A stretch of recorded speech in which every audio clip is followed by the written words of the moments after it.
Okay, there's a few things that I want to unpack with my first episode of Elaborate, my G.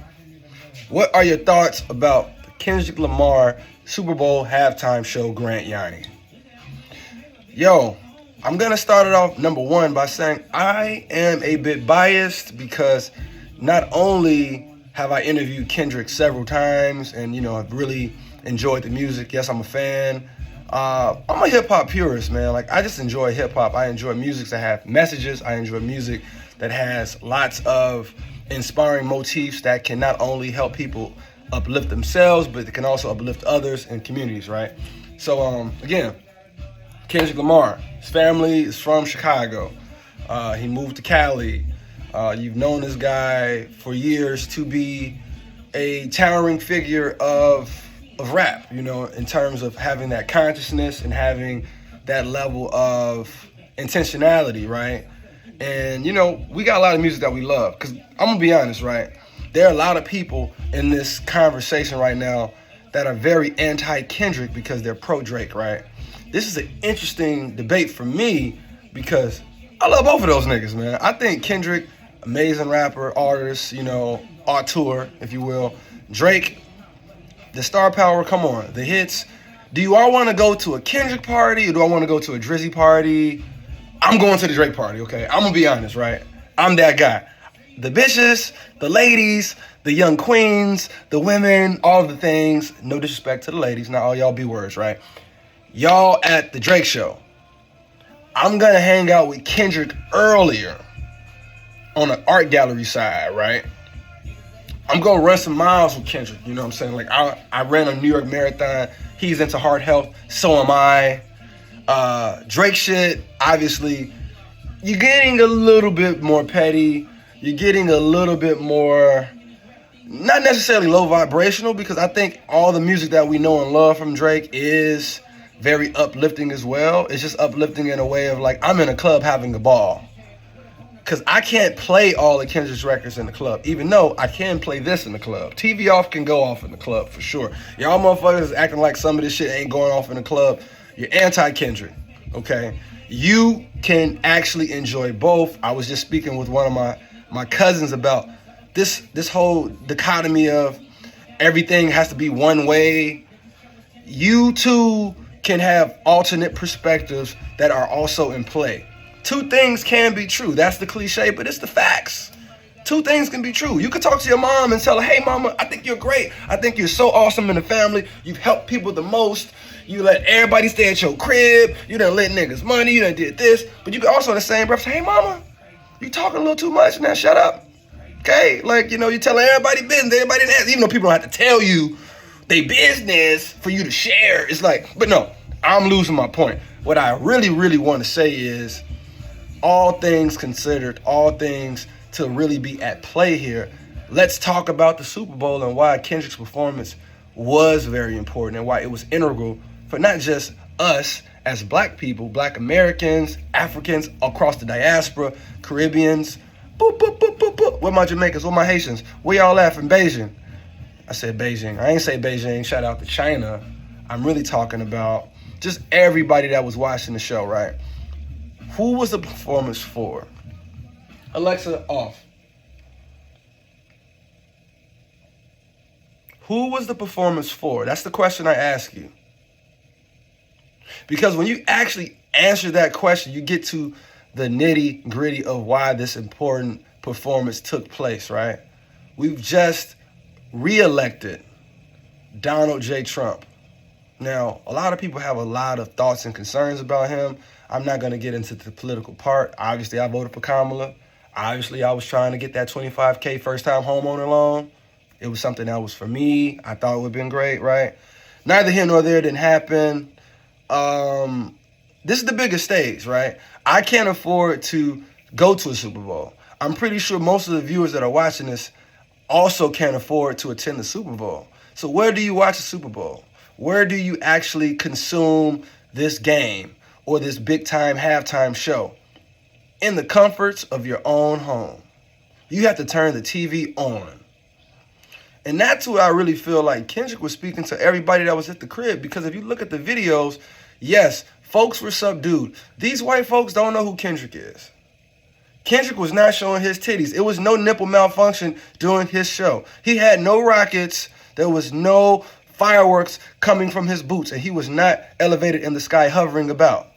That was not this show. I understand the entertainment value of what the Super Bowl plays and how it's supposed to play into the greater scheme of things. I think this year was different. I think sometimes you're going to have different Super Bowl performances. I'm pretty sure you've seen YouTube videos of people having really, really elaborate shows. And there's only about 4 or 5 guys that I could think of on hand that are really like these super icon figures where you're like, yeah, that was like, yeah, Super Bowl power, superstar power. Okay, got it. Now, what do we get? I'm over here. What do we get when you think about Kendrick? Like, you're getting the message, right? Like, he comes into it. He's got Samuel L. Jackson, who's playing the Uncle Sam guy, which is like, I don't want to have to break that down. Y'all know what that is. I'm not the type of person that's like beating down at people and be like, y'all don't get it. Y'all ain't smart enough. Y'all ain't woke enough. I ain't coming like that because guess what? I know people got sense. That's not what I'm saying. But we also have to acknowledge, even going back to the election a little bit, everybody got sense. Everybody know what's up, but yet and still, you got people voting against their interests. It's like, I think Kendrick is speaking to a lot of people that are just distracted, right? Like, that was a protest Super Bowl. It was a protest halftime show.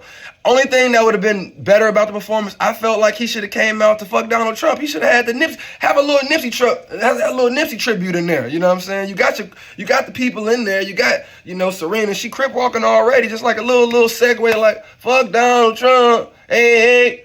Or if not saying it, it could have like literally just been just that doom, doom, doom, doom. And you could have cut it right there. They'd be like, crowd would have went crazy. At least I would have been in the house going crazy because I'm like, I understand that. Look, Donald Trump walked into the stadium. He got booed. I saw YouTube videos. The man was getting booed. You got the flag semblance, with the, pro-Palestinian and the pro-Sudan messaging, Gaza Strip. You see what Trump is trying to do with that. And how that affects everybody and how it's going to displace everybody and how, like, this is just textbook, just, like, really colonial powers, it's wild, right? So that kind of, like, I'm speaking a lot about that to really kind of, like, posit why this performance was very important. Like, I have a intern. Like, I got a day job. Don't get out, stay on my business. I'm an entertainer, I'm an actor, I'm a comedian, but I do have a day job. And in this day job, there was a young intern. She's actually a high school apprentice. And, let's just call her K-Dot because her name starts with a K. She asked me what I thought about it. She's like, Grant, I just thought it was just really interesting. Just the semblance of like what it means to turn the TV off and how we're all distracted. And I asked her, I said, hey, by chance, have you ever heard of the record by Gil Scott-Heron called The Revolution Will Not Be Televised? And, she's a very young person. She's like 17. So she's like, no, Grant, I haven't. Let me turn my tea off. I'm about to have some red hibiscus tea soon. My little G cup, you see. G things. She says no. I said, okay. 2 seconds. I wasn't even trying to preach to the lady. I just sent it to her. Sent it to her. She watched it. She loved it. And she's like, Grant, I just really, it's saying a lot. It's saying a lot. And I think as young people, we're not always paying attention. And I was like, it's by design.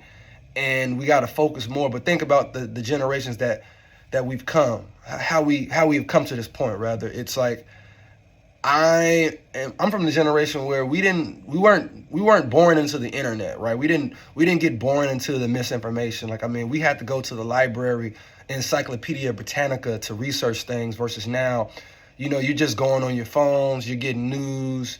And a lot of times people aren't really vetting the news.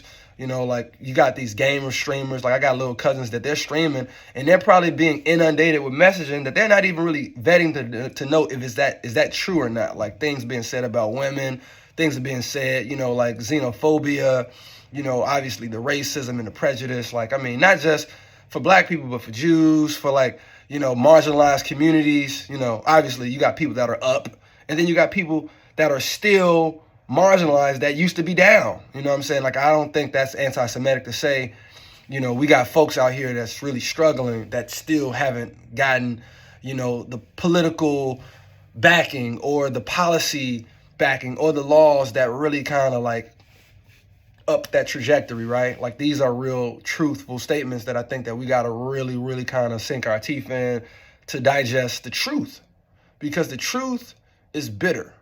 The truth could be like garlic, but it's good for you, it's good for you, no matter how you slice it. Yeah, K Dot, I'm about to damn near say the lady name. She walked away from this conversation that I had with her, recognizing that she does need to turn the TV off and she does need to focus and pay attention more. But that's something that we all have to do, right? Like, I saw this play pretty recently called Our Town. And this whole play is really, it's focused on this concept of time and how we don't really respect time and how we waste time and how we waste it. Like, how we could just turn on like a water faucet and we can just be doing all this stuff and we just wasting all this extra water, not realizing like, we could have really did something with it, right? And that's time. You don't really appreciate it until it's gone, until you're losing it, and you're like, damn, here I am. I got gray hairs. I can't hardly walk. I'm having all these different comorbidities, like different things that happen. I got friends dying around me. Like, I know life is moving because things are happening around me. But this game that Samuel L. Jackson was speaking of, like, it's almost like that gladiator. Are you not entertained? Are you not entertained? Yeah, I was entertained, but I really was really appreciative of the message more than entertainment, because we're always entertained. Like, we're pleasure seekers, right? Like, so much of our life is we got to have fun. We got to be entertained. What about the hard work? What about the recognizance of the struggle and like the hard times? Like, we come from really, really, really resilient people. I'm talking black, brown folks. Even if you're like Irish, if you're Italian, if you're Jewish, if you're, Albanian, if you're from Greece, like, no matter where you're from, like, you've had hardships. Like, a lot of people have had hardships, and we get so caught up in the color and the race that we kind of lose sight of there's real life classism going on. And like, those are the underlining messages. Like, you can go to genius.com and break down the bars and the songs and what he's really saying. So again, that elitism thing that people are doing, where they're like, oh, well, you're uneducated, and uneducated poor whites and uneducated ghetto black Americans that they don't really know nothing, and like, no, it's really just people have a lot of money and they have a lot of power in the messaging, and they're putting the messaging online with new media, in addition to the TV, in addition to the radio, in addition to the commercial programming. It's just a lot. And those are the pillars of the conversation that I do think should be discussed more. Not to say that people aren't discussing it, or people are being slow and people are too woke or people are unwoke. It's just, no, you don't gotta love it for it to not impact. It impact because Rock Nation released the data, and they were saying that it is a true factual item. Like, it is a true factual fact. It's factory.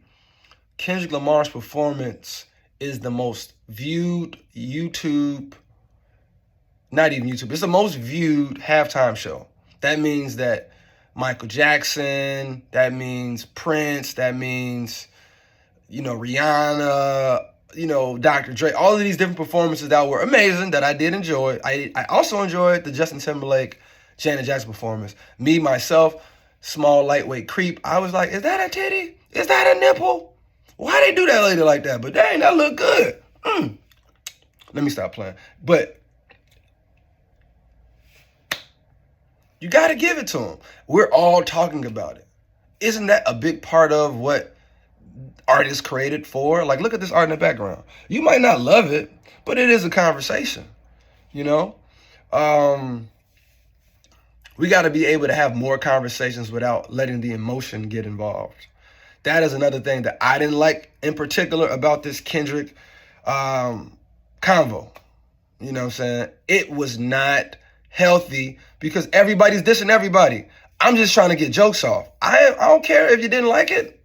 I got my boys like, see, no, Joe, y'all gonna let that man go on stage, man, and talk about another black man, talk about how he's a pedophile, man? That ain't right. That ain't cool. You don't understand. Y'all don't get it, man. Y'all sheep, man. You're some sheep, and you're stupid, and you're slow, and you're dumb, and you're goofy as hell. It could be that. It could be that. But I also feel like that's just one perspective, right? That perspective, that mad, that, oh, why y'all like that shit, man? That shit crazy. Y'all gonna have that man in jail. He gonna be in jail, Joe. Straight up, Joe. What happened when them people take him to jail, G? Because y'all been talking about some A minor, A minor. He gonna go to jail, G. Scud gonna have to go to jail. Whole time, that's an act out. That was an act out. That's true. But that's for me to embolden the perspective of that's just one way to look at it. What if bro not really going to jail? What if bro still up a lot of millions? Like, what if it's just a battle? And that's a part of a battle where motherfuckers do be getting dissed really bad. Like, we know what Jay-Z and Nas, how that battle went. Jay-Z said Nas, he left condoms on the baby seat of his BM. He left condoms, used rubbers, in that man BM whip. That's what Jay said. And Jay said a lot of foul stuff. He called that man a Tybo hoe, and he said, called the man, the Rockefeller records, he turned it to Cockefeller, and it was just really incendiary bars throughout the whole thing. But it wasn't a popular song. So I understand the perspective of like, yes, it's a diss record, but this diss record is the most popular diss record. It's won Grammys, it's everywhere, and they're pushing it. But also, let's be honest, record labels push all their popular artists. Drake is a benefactor of being pushed. The numbers are all juked, right? We've all seen the data. We've seen all of the artists that are in the industry speak on these things. I believe it's true. I think Drake benefits. So now that he's not benefiting this time, it's an issue. But furthermore, right, I don't even think that They Not Like Us is all about Drake. I think that we're missing that side. We're missing that perspective of when we're talking about Donald Trump, people like Donald Trump and what they represent, we're talking about capitalism being king, right? Think about the inauguration. And I said I wasn't going to talk about Trump, but I ended up talking about him anyway. His inauguration, he had the billionaire business owners in front of, in terms of the priority seating, they were sitting in front of the cabinet members. That's unprecedented. So you got like $1 trillion worth of, that damn near looked like some Trump shit like this. You're looking at $1 trillion of wealth on stage. That's the big stage. That's what we're talking about. That is, you're thinking about the stage, right? The world's a stage, everything. How are things being posited? Like, seriously, like, what is the framing? What's the framework of the agenda? Is there an agenda? Who does the agenda speak to?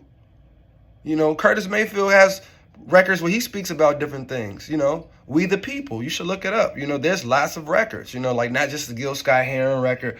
There's so many different records where you have guys like Fela Kuti, that are speaking against these disparities, So I think that we're so busy singing and dancing and having a good time that we're really, really, really missing that perspective on what's really going on. And I understand that sometimes we got to self-medicate through it. We got to be entertained because that reality is pretty brutal, but I think that it's okay to eat that garlic, that chopped garlic, and consume it. You'll feel better after. And for this Kendrick performance, I think that the dialogue that we have now is the dialogue that we continue to have. Like, what is the end game? Like, how are we educating the youth to be autonomous of the messaging, to actually find out their own research? Like, okay, if you're going to look at one news link, maybe look at 2 or 3.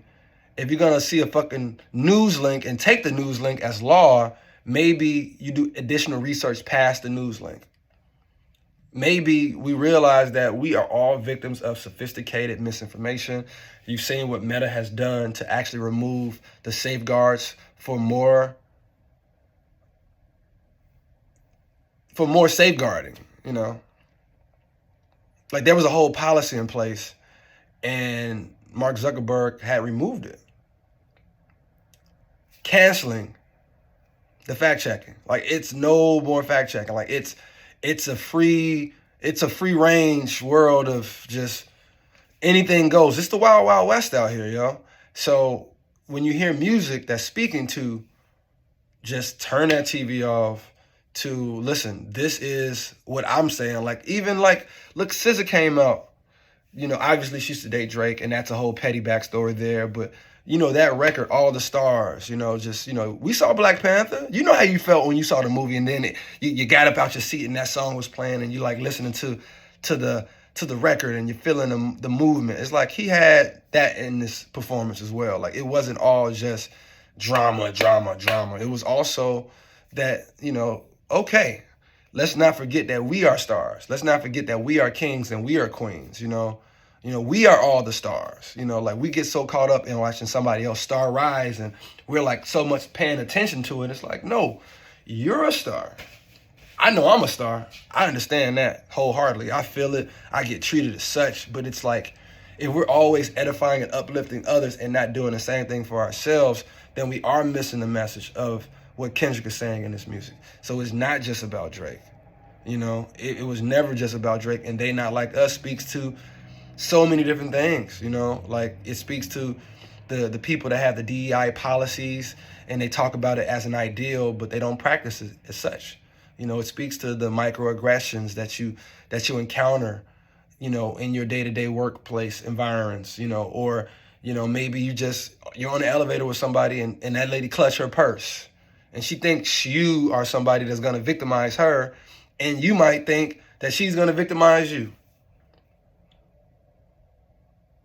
So these things are deep. I mean, it's really deeply rooted in a lot of misunderstanding. And if you put that trauma piece that we're carrying, it's like a book bag.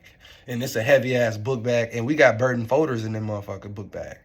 We get our burden folders when we're little. Like when we're, you know, a baby, we come out the womb with a folder, with a fresh folder. Here you go. Like, how do you unpack that? So this is Elaborate, my G. This is my very first episode, and this was off the top of the dome. And yeah, I hope that it encourages more dialogue. And I want to let you know that I'm going to be doing these weekly. So please subscribe to my page if you sat down and watched the whole thing. If you looked at it from your phone in your commute, thank you. Appreciate it. And you'll be seeing me more. Have a good one. And Alexa, can you cue Curtis Mayfield, We the People on Apple Music? I'm not quite sure how to help you with that. She's stunning on you, boy. Hold on. Alexa, can you play Curtis Mayfield, We the People on Apple Music? We the People Who Are Darker Than Blue by Curtis Mayfield from Apple Music.